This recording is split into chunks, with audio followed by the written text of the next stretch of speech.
Hello everyone, তো নিশ্চয়ই তোমরা সবাই ভালো আছো। তো আজকে আমরা দুটো গুরুত্বপূর্ণ বিষয় নিয়ে আলোচনাটা করব, যেটা হচ্ছে তাপের যখন পরিবহন ঘটে কঠিন পদার্থের মধ্য দিয়ে, তো সেক্ষেত্রে যে বিশেষ বিষয়টাকে আমাদেরকে জানতে হবে, বুঝতে হবে, সেটা হচ্ছে কি না, এক নম্বর হচ্ছে ফোনন সম্পর্কে একটা ধারণা, দ্বিতীয়ত হচ্ছে যে স্টেডি স্টেট বা স্থির অবস্থা। তো ফোনন কি, কিভাবে এটা উৎপন্ন হয়, এ কি কাজ করে, কিংবা বিভিন্ন পদার্থের যে কঠিন পদার্থের যে পরিবাহিতাঙ্কগুলো আলাদা আলাদা হয়, তার পেছনে এই ফোননের কি ভূমিকা রয়েছে, এই বিষয়টা নিয়ে আজকে আমরা আলোচনাটা করছি। তো এই ক্ষেত্রে ফোনন কি সেটা জানার আগে, অর্থাৎ আমরা বলছি কোনো কঠিন পদার্থকে যখন তাপ দেওয়া হয় বা কোনো প্রকার শব্দ শক্তির সামনে রাখা হয়, তো সেই কঠিন পদার্থের মধ্য দিয়ে তাপ শক্তি সঞ্চালিত হয় কিংবা শব্দ শক্তিটা সঞ্চালিত হয়ে যায়। তো এই কঠিনের মধ্য দিয়ে ওই শক্তিটাকে সঞ্চালিত করে নিয়ে যাওয়ার পেছনে আমরা যদি কাল্পনিক একটা কোয়াসি কোয়ান্টাম মেকানিক্যাল কণার যে অস্তিত্ব আছে আমরা ধরে নিই, সেটাকেই আমরা বলে থাকি যে কোয়ান্টাম মেকানিক্সের ভাষায় সেটা হচ্ছে ফোনন। অর্থাৎ অর্থাৎ একটা কোয়ান্টাম মেকানিক্যাল একটা কণা, কোয়াসি পার্টিকেলের উদ্ভব ঘটছে। যেন সেটা কি করে উদ্ভব ঘটছে না, যে কোনো একটা কঠিন পদার্থ তোমরা ধরে নাও, সেটার মধ্যে অনেকগুলো অ্যাটম বা যে অণু বা পরমাণুগুলো রয়েছে, এবং এখানে এরা স্প্রিং মাস সিস্টেম হিসাবে আমরা কঠিন পদার্থকে ধরতে পারি। অর্থাৎ বিভিন্ন যে অ্যাটম গুলোর সঙ্গে অন্য অ্যাটম গুলো যে একটা বন্ধনীতে আবদ্ধ, সেই আবদ্ধ বন্ধনীটাকে একটা যে স্প্রিং সিস্টেমের সঙ্গে আমরা তুলনা করতে পারি। যেমন স্প্রিং এর ক্ষেত্রে সংকোচন প্রসারণ একটা বল, অর্থাৎ অ্যাটম গুলো নিজেদের পজিশনে থেকে কিন্তু ভাইব্রেট করে। তো এখন বিভিন্ন কঠিন পদার্থের ভেতরে যদি আমরা গঠনটা দেখে থাকি, তাদের ভেতরে পরমাণুগুলো বিভিন্ন ক্লাসে কিন্তু সজ্জিত থাকে। সে সিম্পল কিউবিকে থাকতে পারে, কিংবা বডি সেন্টার কিউবিক, কিংবা হচ্ছে ফেস সেন্টার কিউবিক, কিংবা হেক্সাগোনাল ক্লোজ প্যাক, কিংবা এই সমস্ত ভিন্ন ভিন্ন স্ট্রাকচারের কম্বিনেশন আমরা তার মধ্যে অবজার্ভ করে থাকি।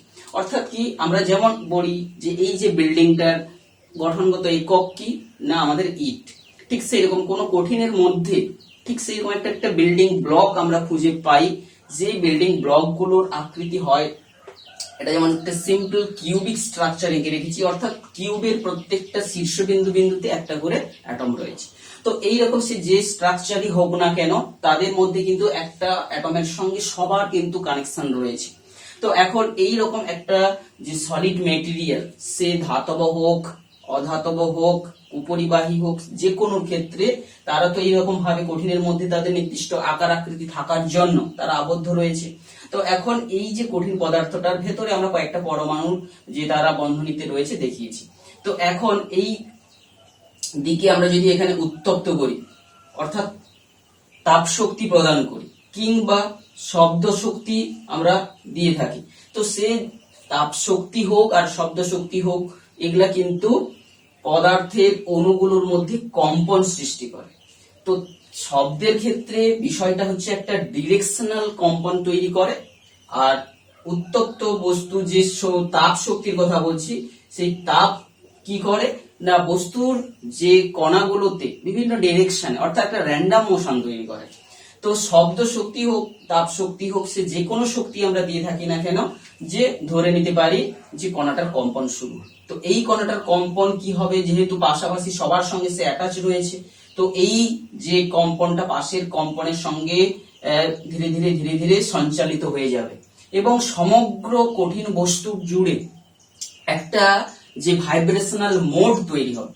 যে মোড অর্থাৎ একটা কণার কম্পন নয়, এখন অনেকগুলো কণার সমষ্টিগত কম্পনটার যে কতগুলো মোড তৈরি হবে, যে মোড গুলোকেই আমরা এক একটা তরঙ্গ হিসাবে আমরা ধরতে পারি। একটা যেন বড় বড় তরঙ্গ, সে বিভিন্ন কম্পাঙ্কের তরঙ্গ সৃষ্টি হচ্ছে। তো এই যে তরঙ্গের যে গঠনগত যে বিষয়টা আমরা ইলেকট্রোম্যাগনেটিক থিওরিতে, অর্থাৎ তড়িৎচুম্বকীয় তরঙ্গের ক্ষেত্রে, বিশেষ করে আলোর ক্ষেত্রে যেমন একটা তরঙ্গের যে গঠনগত যে কণা আমরা ফোটন কণার সমন্বয় হিসাবে ধরে নিয়ে থাকি, এবং এই ফোটন কণাগুলোর যে শক্তি এই নিউ এই সমীকরণ মেনে চলে, ঠিক সেমনি ভাবে এই যে পদার্থের মধ্যে সৃষ্টি হওয়া এই যে মেকানিক্যাল ওয়েভ, অর্থাৎ যান্ত্রিক তরঙ্গ। এই যান্ত্রিক তরঙ্গের যে গঠনগত অর্থাৎ কোয়ান্টাম মেকানিক্যাল অ্যানালগ কণাকে আমরা বলে থাকি যে ফোনন। অর্থাৎ ফোনন কিন্তু প্রকৃতপক্ষে একটা কোয়ান্টাম মেকানিক্যাল অর্থাৎ একটা তরঙ্গ যখন একটা মোড সৃষ্টি হচ্ছে, ধরো আমি এই যে কঠিন পদার্থের মধ্যে একটা চেন সৃষ্টি একটা বন্ধনীকে দেখেছি, তাহলে এই কণাগুলোর কম্পন হলে সমগ্র কণাগুলো যখন কাঁপতে শুরু করবে, স্প্রিং এ যেমন ভাবে একটা কম্পন সৃষ্টি হয়, একটা ভাইব্রেশন তৈরি হয়, একটা মোড তৈরি হয়, সেই মোড সে যাই হোক না কেন এই মেকানিক্যাল ওয়েভটাকে আমরা একটা যে কম্পন শক্তির যে সঞ্চালনটাকে একটা কণার যে যে সঞ্চালনের সঙ্গে তুলনা করে এটাকে আমরা ব্যাখ্যা করতে পারি যেন এই ফোনন কণাগুলো যে উচ্চ তাপমাত্রার অঞ্চলে বেশি বেশি সৃষ্টি হয়েছিল, সেই তরঙ্গ অর্থাৎ ফোনন, সেই যে তার কোয়ান্টাম মেকানিক্যাল অ্যানালগ কণাগুলো উচ্চ উষ্ণতার দিক থেকে কম উষ্ণতার দিকে তারা সঞ্চালিত হয়ে যাবে, অর্থাৎ ফোনন সংখ্যার সৃষ্টি হয়ে যাবে।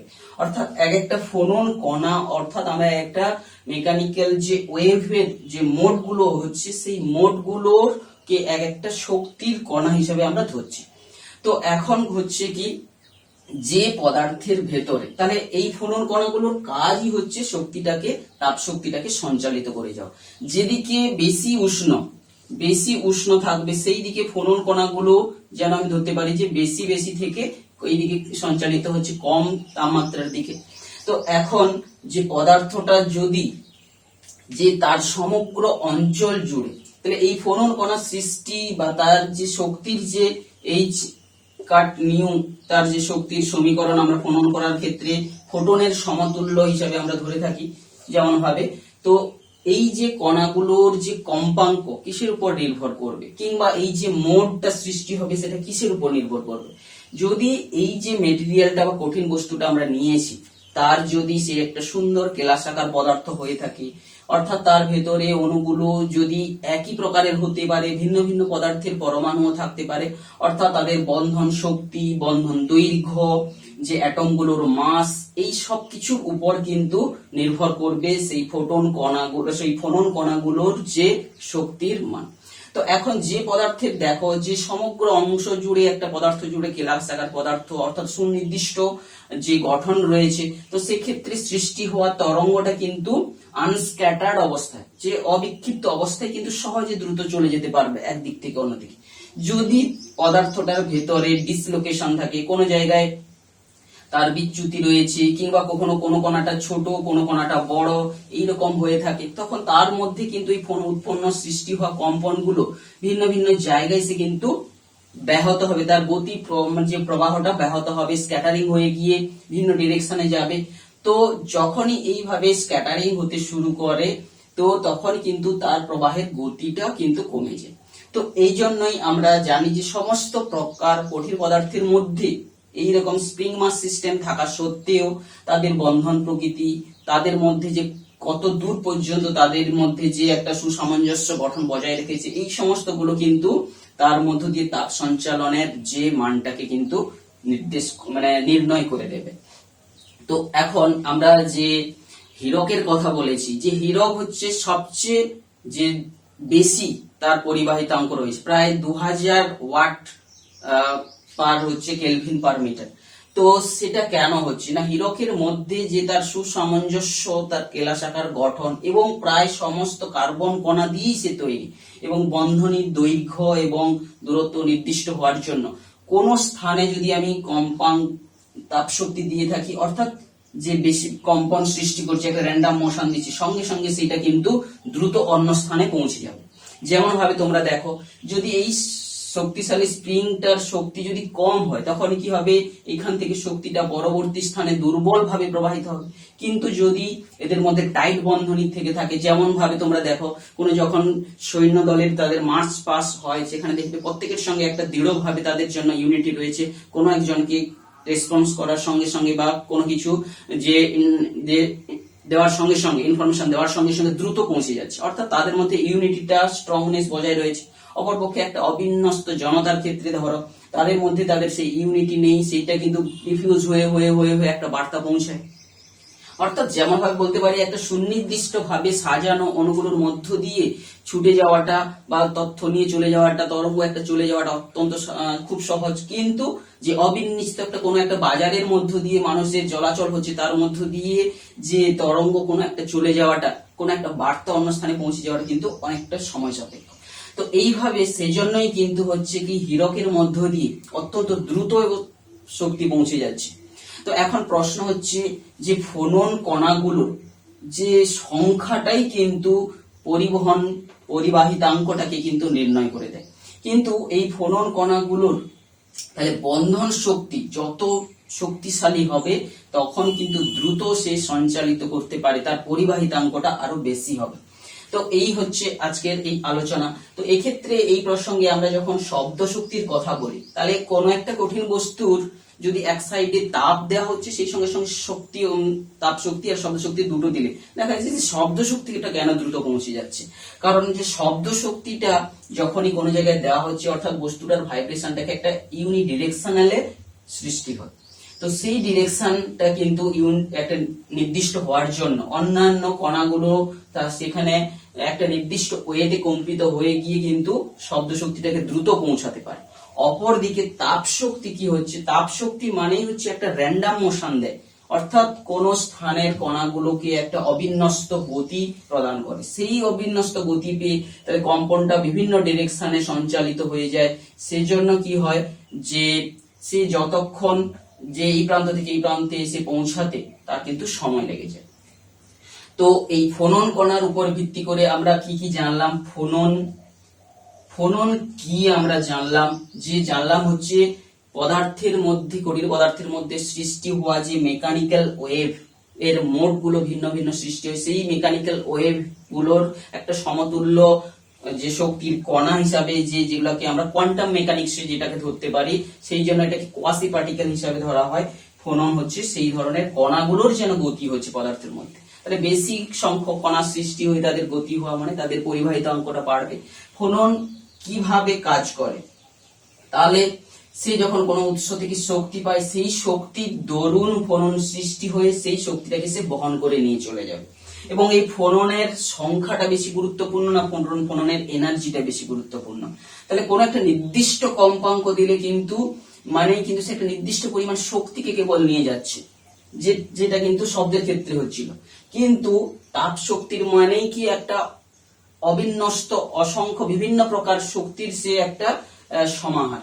তো সেই রকম একটা অবিন্যস্ত শক্তি কোনো একটা জায়গায় দিলে সেটা বিভিন্ন ভাবে কিন্তু পদার্থটার মধ্যে একটা যে শক্তিটাকে কিন্তু পেয়ে গিয়ে যে বিভিন্ন মোড সৃষ্টি হয়ে যায়, সেই মোড গুলো কিন্তু একে অপরকে কিন্তু যে স্ক্যাটারিং করতে থাকে, যার ফলে কিন্তু এক প্রান্ত থেকে অপর প্রান্তে পৌঁছাতে তার সময় লেগে যায়। তো এই হচ্ছে একটা গুরুত্বপূর্ণ বিষয়। কঠিন পদার্থের মধ্যে যে সমস্ত কঠিন পদার্থের মধ্যে যে মুক্ত ইলেকট্রন থাকে না, সেই সমস্ত পদার্থের ক্ষেত্রে অর্থাৎ কুপরিবাহী পদার্থের ক্ষেত্রে কিন্তু এই বিশেষ প্রক্রিয়াটার মাধ্যমে তাপ শক্তি সঞ্চালিত হয়। কিন্তু যারা হচ্ছে ধাতব পদার্থ, তার মধ্যে মুক্ত ইলেকট্রনও সাহায্য করছে, সেই সঙ্গে সঙ্গে আমাদের এই ল্যাটিস ভাইব্রেশন অর্থাৎ ফোনন সৃষ্টির মধ্য দিয়েও কিন্তু শক্তি সঞ্চালিত হচ্ছে, তাপ শক্তি। তো এরপরে আরো একটা গুরুত্বপূর্ণ বিষয় যে কঠিন পদার্থের মধ্যে দিয়ে পরিবহন বিষয়টা আলোচনার জন্য, যেটা হচ্ছে আমরা বারবার বলছি যে স্টেডি স্টেট, স্থিরাবস্থায়। তো কোনো একটা কঠিন বস্তুকে যখন আমরা যে তাপ শক্তি প্রদান করছি, কোনো একটা প্রান্তে তাপ শক্তি দিচ্ছি, তো সেই তাপ শক্তিটা পেয়ে কিন্তু পুরো তাপ শক্তিটা কিন্তু ওই বস্তু কিন্তু এখান থেকে নিয়ে সঞ্চালিত করে না।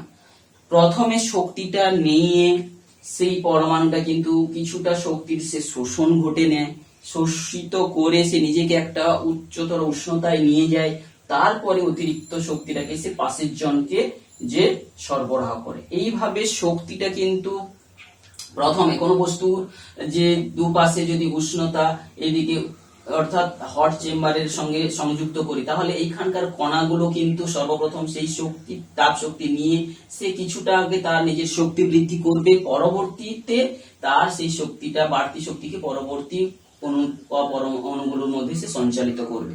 তো এইভাবে কিছুটা সময় লাগবে। তো সেই যে সময় পর্যন্ত প্রত্যেকটা অণুগুলো এইভাবে নিজেরা তাদের শক্তিটাকে একটু বাড়াবে, সেই সময়কালটা যতক্ষণ না এসে উপস্থিত হচ্ছে সেটাকে আমরা বলবো যে স্টেডি স্টেট কন্ডিশন। অর্থাৎ একটা টাইম সেখানে লাগবে প্রত্যেকটা পরমাণু বা অণুগুলো নিজেদের একটা শক্তি বৃদ্ধি করে যে শক্তি সরবরাহ করার উপযোগী হয়ে ওঠার আগে পর্যন্ত। তো এই স্টেডি স্টেট কন্ডিশনে চলে এলে তখন তাদের মধ্যে আর কোনো শক্তির শোষণ হবে না, এই প্রান্ত থেকে অন্য প্রান্ততে শক্তিটা, তাপ শক্তিটা সঞ্চালিত হতে থাকে। তো আমরা যখন পরিবাহিতাঙ্কটা নির্ণয় করেছিলাম, বারবার বলেছিলাম যে একটা যেন স্থির যে স্টেডি স্টেট কন্ডিশনে এলেই কিন্তু আমরা এই পরীক্ষাটাকে আমরা করে থাকি। কিন্তু স্টেডি স্টেট আসার আগে আমরা কি দেখেছিলাম যে কিছু কিছু সেই যে আমরা ইঞ্জিন হজের পরীক্ষায় কি দেখেছিলাম যে সেক্ষেত্রে যে বিভিন্ন যে ধাতুর যে দণ্ডগুলোর মধ্যে কোনটার মধ্যে দ্রুত মোমের গলন শুরু হচ্ছিল, কোনটা আস্তে আস্তে গলন শুরু হচ্ছিল, তার কারণটা হচ্ছে সেই কারণ এই যে তাপ শক্তি বৃদ্ধি করছে, তাহলে এখানে স্পেসিফিক হিটের একটা কিন্তু কন্ট্রিবিউশন থেকে থাকে।